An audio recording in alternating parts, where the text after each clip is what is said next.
नमस्कार साथियों, YouTube के इतिहास में ऐसा वीडियो बार बार नहीं आता दोस्तों। अब यह आखिरी मौका है। अगर आप 11th में आ चुके दोस्तों, तो 11th में आपके लिए सबसे बेस्ट सब्जेक्ट कौन है, कौन से स्ट्रीम में सबसे ज्यादा गवर्नमेंट जॉब है दोस्तों, ये सब बातें आज मैं आपको बताऊंगा। अगर आप 11th में हो और कंफ्यूज हो, अभी तक आपने फैसला नहीं किया कि मैं बायोलॉजी लूंगा कि मैथ लूंगा कि आर्ट लूंगा कि कॉमर्स लूंगा, दोस्तों अगर आपने अभी तक फैसला नहीं लिया है तो शायद कहीं देर ना हो जाए दोस्तों, कहीं देर ना हो जाए। इसलिए मैं आपको आज पूरा डिटेल बताऊंगा और आज मैं आपको ऐसे तरीके से बताऊंगा दोस्तों, और पूरा पैटर्न बदल चुका है। मैं आपके जानकारी के लिए बता देना चाहता हूं 2027-28 में पूरा का पूरा पैटर्न बदल चुका है। अगर आप 11th में आते हो दोस्तों, 11th में अगर आप बायोलॉजी चूज करते हो या मैथ चूज करते हो, आने वाले जितनी भी आपकी परीक्षाएं होगी, चाहे आपका नीट हुआ, चाहे जेईई हुआ, चाहे आपका सीयूटी हुआ, सब आपका सीबीटी मोड में होगा। यहां तक कि आपका नीट जो कि मेडिकल स्टूडेंट के लिए होता है, वह भी आप सीबीटी मोड में होगा, कंप्यूटर बेस्ड टेस्ट होगा दोस्तों।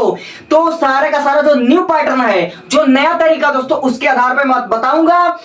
आप 11th में आ चुके दोस्तों और कंफ्यूजन है मन में कि कौन सा सब्जेक्ट लूं, कौन सा सब्जेक्ट में ज्यादा स्कोप है और कौन सा सब्जेक्ट में ज्यादा कमाई है, तो मैं आज आपको पूरा डिटेल बताने वाला हूं। बशर्ते आप 10 मिनट 5 मिनट मुझे दीजिए और मैं बहुत जल्दी यह वीडियो खत्म करने का कोशिश करूंगा। कम समय में आपको ज्यादा से ज्यादा कंटेंट देने की कोशिश करूंगा। सबसे पहली बात, अगर आप साइंस में अच्छे हैं और साइंस चूज करते हो, तो साइंस में आपके पास दो रास्ते होते हैं। एक होते हैं पीसीबी, फिजिक्स केमिस्ट्री और बायोलॉजी, और एक होता है पीसीएम, फिजिक्स केमिस्ट्री मैथमेटिक्स। आप बायोलॉजी के बारे में क्या जानते हैं? आप बस इतना जानते होंगे कि बायोलॉजी के जो बच्चे होते हैं वो आगे चल के डॉक्टर बनते हैं, या फिर बी फार्मा करते हैं, डी फार्मा करते हैं, या फिर बीएससी नर्सिंग करते हैं। केवल 3-4 चीज आप जानते हो, लेकिन हम आपको ऐसी चीज बताने वाले हैं जो जिसकी फ्यूचर में डिमांड रहेगी। अगर वो कोर्स आप कर लेते हो तो फ्यूचर आपका ब्राइट रहेगा, आप लाखों रुपया कमा सकते हो। जिस कोर्स के बारे में आपको पता नहीं, वो कोर्स मैं आपको बताऊंगा। सबसे पहली बात, आप बस इतना जानते हो कि 11th हमने ले लिया बायोलॉजी। अगर आप बायोलॉजी सब्जेक्ट लेते हो तो आपके पास 3-4 ऑप्शन होते हैं 11th से तैयारी करने का। सबसे पहले आप 11th के साथ साथ 11 12 प्लस नीट की तैयारी कर सकते हो। आप 11th के साथ साथ नीट की तैयारी करते हो। अब नीट क्या होता है? नीट एक एंट्रेंस एग्जाम होता है जो कि 2027 में आप सीबीटी बोर्ड में होगा, सीबीटी मोड में होगा, यानी कंप्यूटर बेस्ड टेस्ट होगा दोस्तों, यानी चीटिंग चैटिंग की कोई चांसेस ही नहीं रहेगी। तो अगर आप नीट की तैयारी करते हो, नीट की तैयारी करने में टोटल आपका 2 साल लगता है। नीट का सिलेबस क्या है? 11th 12th plus advance level का ये मतलब होता है नीट। अगर इस एग्जाम की तैयारी करते हो और इसको क्वालिफाई कर लेते हो, 720 नंबर का होता है, 180 क्वेश्चन होते हैं। अगर इसको क्वालिफाई कर लेते हो तो आप फ्यूचर में डॉक्टर बन सकते हो। और डॉक्टर कई प्रकार के होते हैं, जैसे एमबीबीएस डॉक्टर होता है, जैसे बीडीएस डॉक्टर होता है। बीडीएस डॉक्टर मतलब होता है दांत का डॉक्टर। जैसे बीएएमएस होता है मतलब आयुर्वेदिक डॉक्टर होता है। जैसे बीयूएमएस मतलब यूनानी डॉक्टर होता है। और एक होता है बीपीटी, जिसको बोलते हैं फिजियोथेरेपी। ठीक है दोस्तों, तो इतने प्रकार के डॉक्टर्स होते हैं और डॉक्टर कई प्रकार के होते हैं। अगर आप एमबीबीएस कर लेते हो, इसके सिवा अगर आप और पढ़ाई करते हो, आप कार्डियोलॉजिस्ट यानी हृदय का डॉक्टर बन सकते हो, आप न्यूरोसर्जन बन सकते हो, आप हड्डी के डॉक्टर, आप नसों के डॉक्टर बन सकते हो, आप औरतों के डॉक्टर बन सकते हो, आप बच्चों के डॉक्टर बन सकते हो। यानी डॉक्टर कई प्रकार के होते हैं। तो पहला रास्ता आपके पास ये होता है कि आप नीट की तैयारी करें, 11th 12th साथ ही साथ नीट की तैयारी करोगे तो आप मेडिकल लाइन में डॉक्टर बन सकते हो दोस्तों। और डॉक्टर कई प्रकार के होते हैं, ठीक है। और आपको मतलब इतना लंबा खेल नहीं खेलना है, तो आप नॉर्मली 12 पास करने के बाद आप बी फार्मा कर सकते हो। बी फार्मा क्या होता है? 4 साल का कोर्स होता है। इसको आप करने के बाद अपना खुद का मेडिकल स्टोर खोल सकते हो दोस्तों। आप खुद का सुई दवाई कर सकते हो। आप डी फार्मा भी कर सकते हो, डी फार्मा भी कर, बी फार्मा और डी फार्मा करने के बाद आपको जॉब मिल जाती है। 20-25 हजार रुपए इसकी सैलरी होती है, मिल जाती है जॉब, ठीक है। अब देखो दोस्तों, जो चीज मैं बताऊंगा उसकी फ्यूचर में डिमांड बहुत ज्यादा रहेगी। सबसे पहली बात, आप विज्ञान या रिसर्च में जा सकते हो। आप बायोलॉजी के स्टूडेंट हो, विज्ञान या रिसर्च में जा सकते हो। जैसे जेनेटिक इंजीनियर बन सकते हो, आप बायोटेक्नोलॉजिस्ट बन सकते हो दोस्तों। ये वाला जो फ्यूचर में डिमांड इसकी बहुत ज्यादा रहेगी, क्योंकि फ्यूचर में एआई ही ग्रो करेगा। और अगर आप जेनेटिक इंजीनियर होंगे, बायो रिसर्च होंगे, तो आप अच्छा कमाई करोगे फ्यूचर में दोस्तों। आप बीएससी नर्सिंग कर सकते हो। बीएससी नर्सिंग 4 साल का कोर्स होता है, 8 से 10 लाख रुपया लगता है। और बीएससी नर्सिंग के फायदे ये हैं कि आपको गवर्नमेंट जॉब जल्दी मिलती है। आप 11th के साथ बीएससी नर्सिंग की तैयारी कर सकते हो। यूपी सीनेट एक परीक्षा होती है, यूपी सीनेट एक परीक्षा होती है जो कि एंट्रेंस एग्जाम होती है नर्सिंग स्टूडेंट के लिए। आप इसको क्वालिफाई कर सकते हो। 4 साल का बीएससी कर लोगे। बीएससी करने के बाद आप एज ए नर्स काम कर सकते हो हॉस्पिटल में, और इसमें आपको जॉब जल्दी मिलती है। चाहे प्राइवेट सेक्टर हो चाहे गवर्नमेंट सेक्टर हो, जॉब आपको जल्दी मिलेगी दोस्तों। आप मेडिकल टीचर बन सकते हो दोस्तों। अब देखिए, आप हॉस्पिटल मैनेजमेंट में जा सकते हो, हॉस्पिटल मैनेजमेंट में जा सकते हो दोस्तों, ये बहुत ब्राइट फ्यूचर ऑप्शन है। आप सेना में मेडिकल बन सकते हो दोस्तों, आप सेना के डॉक्टर बन सकते हो, ये भी ब्राइट फ्यूचर है। आप राज्य और केंद्र सरकार के स्वास्थ्य विभाग में जा सकते हो दोस्तों। अगर आप स्वास्थ्य विभाग में जाते हो तो वह सैलरी आपकी अच्छी होती है और आपका पद भी बड़ा होता है दोस्तों। आप बीएससी कर सकते हो, आप बीएससी इन बायोलॉजी कर सकते हो, उसके बाद आप एमएससी करोगे, उसके बाद बीएड करोगे, आप एक अध्यापक बन जाते हो दोस्तों। आप बीएससी फिजिक्स से कर सकते हो, केमिस्ट्री से कर सकते हो, बीएससी करोगे, एमएससी करोगे, बीएड करोगे, फिर उसके बाद आप एक अध्यापक के रूप में कार्य कर सकते हो। और आप अच्छे जानते हो कि ऑनलाइन टीचर्स इस समय अच्छा मतलब अच्छा पैसा छाप रहे हैं। और दोस्तों, आप लैब टेक्नीशियन का कोर्स कर सकते हो दोस्तों। फ्यूचर में लैब टेक्नीशियन बहुत ब्राइट ऑप्शन है, क्योंकि आप अच्छे से जानते हो लैब टेक्नीशियन का काम क्या होता है। आपने कभी तो अपने मतलब बॉडी पार्ट का आपने कभी भी तो सीटी स्कैन कराया होगा, आपने एक्सरे कराया होगा, आपने ब्लड टेस्ट करवाया होगा, आपने यूरिन टेस्ट कराया होगा दोस्तों। तो ये सब लैब टेक्नीशियन का काम होता है दोस्तों। आप हेल्थ इंस्पेक्टर बन सकते हो, आप आर्मी में जा सकते हो दोस्तों। बायोलॉजी के स्टूडेंट भी आर्मी में जा सकते हैं दोस्तों। अगर आप आर्मी में जाओगे तो आप देश की सेवा करोगे, ये आपके लिए बहुत गर्व की बात होगी दोस्तों। आप बायोटेक्नोलॉजी में जा सकते हो, आप रिसर्च में जा सकते हो दोस्तों। आप फॉरेंसिक साइंटिस्ट बन सकते हो।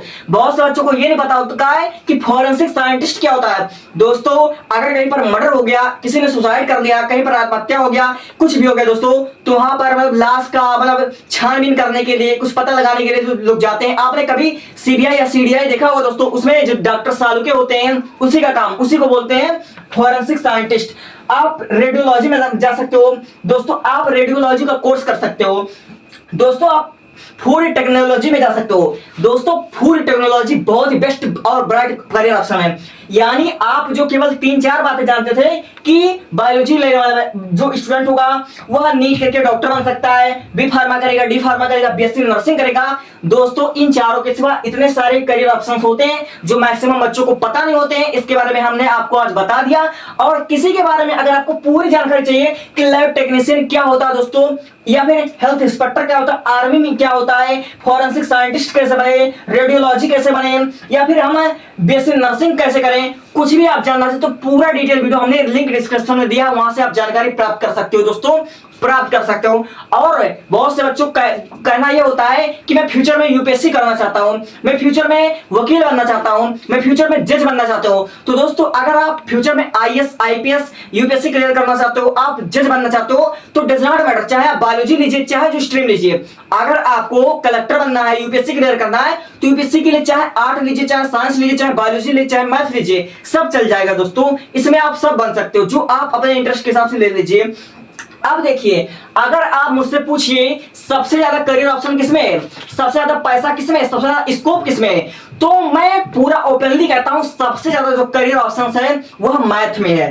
मैथ से ज्यादा करियर ऑप्शन और किसी में नहीं है, क्योंकि मैथ का बच्चा आर्ट में जा सकता है, कॉमर्स में जा सकता है। मैथ का बच्चा केवल मेडिकल को छोड़कर हर एक कोर्स कर सकता है दोस्तों। मैथ का बच्चा एक्टर बन सकता है, डायरेक्टर बन सकता है, शूटर बन सकता है, कुछ भी बन सकता है।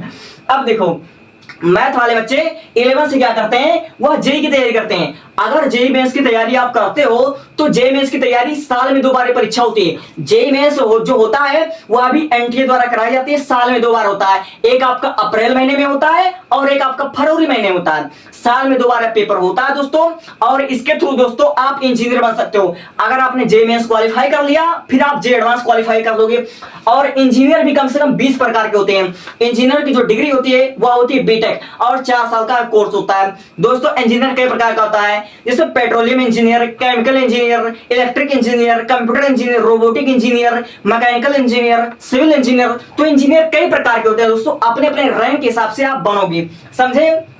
अब अगर आपको इंजीनियर नहीं बनना है तो आप रेलवे में जा सकते हो दोस्तों। एनटीपीसी एक परीक्षा होती है, एनटीपीसी, इस परीक्षा को क्वालिफाई करके आप रेलवे में जा सकते हो। और रेलवे में जो आप केवल ग्रुप डी के बारे में जानते हो दोस्तों, रेलवे में कम से कम 50 करियर ऑप्शंस होती हैं, अच्छी अच्छी गवर्नमेंट जॉब होती है। आप टिकट कलेक्टर बन सकते हो, आप टीसी बन सकते हो, ठीक है, आप रेल मैनेजर बन सकते हो दोस्तों। यानी रेलवे में, यानी नेशनल रेलवे में आपका कम से कम 50 करियर ऑप्शन होता है, बच्चों को पता नहीं होता है। तो इसके बारे में अगर पूरी जानकारी चाहिए तो आप कमेंट कर देना। ठीक है, आप एनडीए में जा सकते हो दोस्तों। अगर आप आर्मी में जाना चाहते हो, अगर आप पायलट बनना चाहते हो, अगर आप नौसेना में जाना चाहते हो, आप नेवी बनना चाहते हो दोस्तों, तो आप एनडीए का कोर्स कर सकते हो दोस्तों। आपको करना कुछ नहीं, आप 11 12 एनडीए की मतलब एक एंट्रेंस एग्जाम होता है, इसको क्वालिफाई करने के बाद अगर आप आर्मी, पायलट या नेवी तीनों में से आप जल सेना, थल सेना और वायु सेना इसमें से कहीं भी अगर आप जाने का इंटरेस्ट हो तो इसके लिए 3 शर्त है। सबसे पहली बात, आप मैथ के स्टूडेंट होने चाहिए, और दूसरी चीज आप फिजिकल और मेंटली रूप से मतलब अच्छे होने चाहिए, आपकी हाइट अच्छी होनी चाहिए, ठीक है, आपका आंख, कान, नाक, यहां तक हृदय सब कुछ स्वच्छ होना चाहिए। क्योंकि अगर आप मिलिट्री में जाओगे, अगर आप सेना में जाओगे तो दोस्तों उसके लिए फिजिकल और मेंटल स्वास्थ्य होना आपका अनिवार्य है, ठीक है। आप आईएएस, आईपीएस, आईएफएस, पीसीएस बन सकते हो दोस्तों। यूपीएससी जो बच्चा करता है वह अगर मैथमेटिक्स से हो तो उसके लिए यूपीएससी क्लियर करना आसान हो जाता है, क्योंकि आप अच्छे जानते हो जो सीसेट का पेपर होता है, सीसेट के पेपर में टोटली मैथ आते हैं। तो मैथ के क्वेश्चन अगर आप मैथ लिए होंगे तो आप फ्यूचर में आईएएस, आईपीएस बनना चाहोगे तो आपके लिए आसान होगा। तो मैथ के जो बच्चे होते हैं वह IAS, IPS, IFS, PCS, SSC बनते हैं।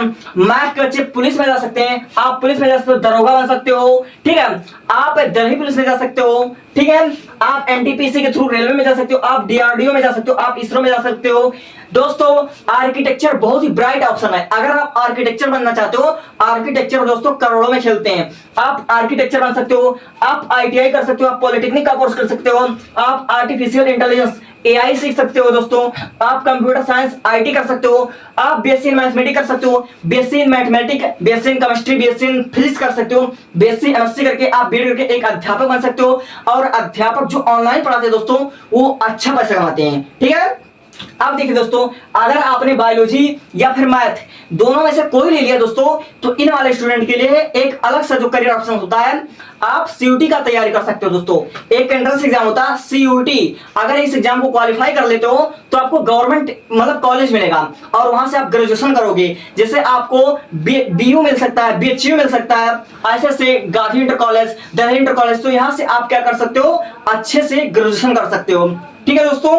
अब देखिए, अगर आप 8 लेते हो तो दोस्तों 8 वाले बच्चे नॉर्मली बीए करके आईएएस, आईपीएस, आईएफएस जो भी बनते हैं, या फिर आप क्लर्क का एग्जाम क्वालिफाई करके एलएलबी कर सकते हो दोस्तों, उसके बाद वकील बन सकते हो, फिर जज बन सकते हो दोस्तों, आप अध्यापक, पत्रकार, अध्यापक, प्रोफेसर बन सकते हो, आप एसएससी का मतलब पेपर क्लियर कर सकते हो, आप न्यूज एंकर बन सकते हो दोस्तों। अगर आप कॉमर्स लेते हो तो आप CA, CEO, bank manager, business में जा सकते हो, अपना खुद का स्टार्टअप शुरू कर सकते हो दोस्तों।